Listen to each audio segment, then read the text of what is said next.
Hi everyone.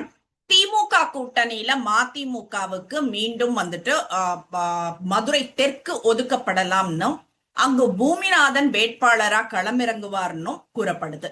Madurai கிழக்கு தொகுதியாக இருந்து தொகுதி மறுசீரமைப்பு மூலம் 2011 மதுரை தெற்கு தொகுதி உருவாச்சு. இதுக்கப்புறம் இந்த தொகுதியில 2011 நடந்த சட்டப்பேரவை தேர்தல்ல மார்க்சிஸ்ட் கம்யூனிஸ்ட் சார்பில் அண்ணாதுரை நின்று வெற்றி பெற்றார். 2016 நடந்த தேர்தல்ல அதிமுக வேட்பாளர் எஸ் சரவணன் வெற்றி பெற்றார்.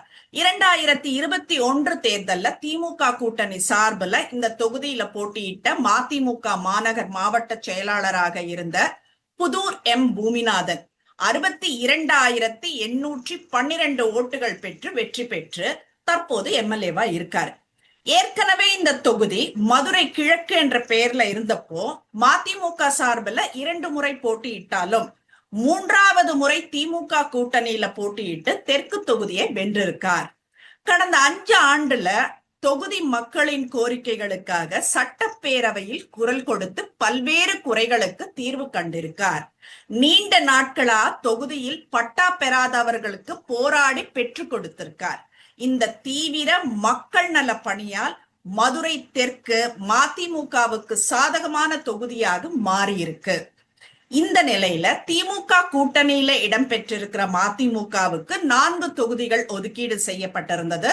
இதுல மீண்டும் பூமிநாதனுக்கு வாய்ப்பளிக்கும் விதமா மதுரை தெற்கு தொகுதியை ஒதுக்க தொடக்கத்திலிருந்தே கட்சி வலியுறுத்திட்டு வராங்க.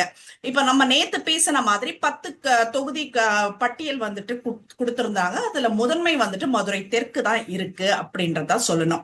இதன் மூலம் மதுரை தெற்கு உறுதியாக மதிமுகவுக்கு ஒதுக்கப்படும்னு தெரியுது.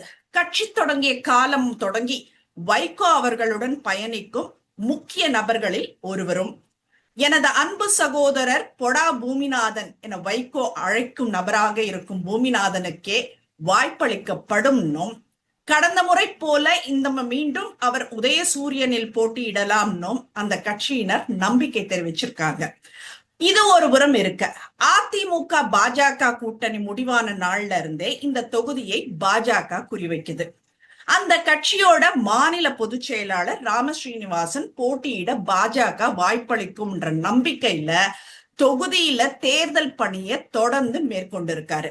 தனது பிறந்த நாளை கூட தொகுதியில கொண்டாடினார்னா பாத்துக்கோங்களேன். மதுரை மாவட்டத்துல இருக்கிற 10 தொகுதியில மதுரை தெற்கு திருப்பரங்குன்றம் தொகுதியை பாஜக கேட்கும் நிலையில 2 கிடைக்காவிடின் 1வது ஒதுக்கப்படும். அது தெற்கு தொகுதியாக இருக்கும்னு கணிக்கப்படுது.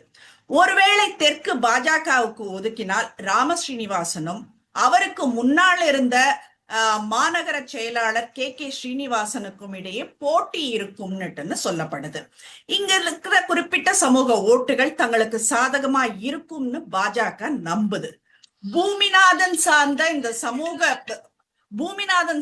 இந்த சமூக ஓட்டுகள் தொகுதியில் அவர் செய்த பல்வேறு வளர்ச்சி திட்ட சாதனைகள் அவருக்கும் மீண்டும் அவருக்கு வெற்றியை தேடி கொடுக்கும்ன்றது திமுக பலமா நம்புறாங்க.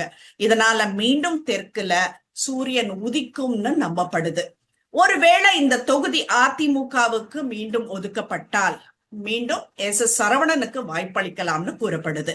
மேலும் இந்த தொகுதியில தாவேகா நாம் தமிழர் கட்சியினரும் போட்டியிடும் நிலையில களம் யாருக்கு சாதகமா இருக்குன்றத பொறுத்திருந்துதான் பார்க்கணும். ஏன்னா வேட்பாளர்களை அறிவிச்சாதான் ஓரளவுக்கு நமக்காச்சும் ஐடியா கிடைக்கும்.